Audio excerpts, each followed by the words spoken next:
போதைப்பொருள் வழக்கில் விசாரணைக்கு ஆஜரான நடிகர் கிருஷ்ணாவிடம் விடிய விடிய விசாரணை நடைபெற்றது. குற்றவாளிகளுடன் உள்ள தொடர்பு உறுதியான பின் போலீசார் அடுத்த கட்ட நடவடிக்கை எடுக்க உள்ளதாக தகவல் வெளியாகியுள்ளது.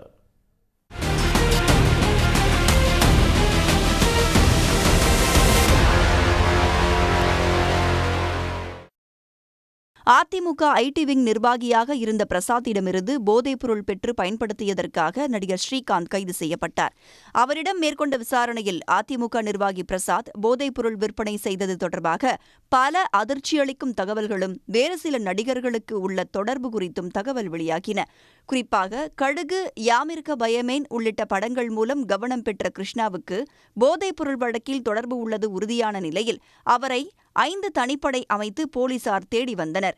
நடிகர் கிருஷ்ணா விசாரணைக்கு ஆஜராக போலீசார் அனுப்பிய சம்மனை ஏற்று நுங்கம்பாக்கம் காவல் நிலையத்தில் நடிகர் கிருஷ்ணா நேற்று காலை விசாரணைக்கு ஆஜரானார். அவரிடம் நாள் முழுவதும் விசாரணை நடைபெற்றது. பின்னர் நடிகர் கிருஷ்ணாவுக்கு மேற்கொள்ளப்பட்ட மருத்துவ பரிசோதனைக்கு பின்பு பிரசாத்துடன் பணப்பரிமாற்றம் உள்ளிட்ட தொடர்புகள் குறித்து போலீசார் விசாரித்தனர். உறுதியான ஆதாரங்கள் கிடைத்தால் நடிகர் கிருஷ்ணா மீது அடுத்த கட்ட நடவடிக்கையை எடுக்க போலீசார் திட்டமிட்டுள்ளதாக தெரிகிறது. உடனுக்குடன் செய்திகளை தெரிந்து கொள்ள சன் நியூஸ் பெல் ஐகானை கிளிக் பண்ணுங்க.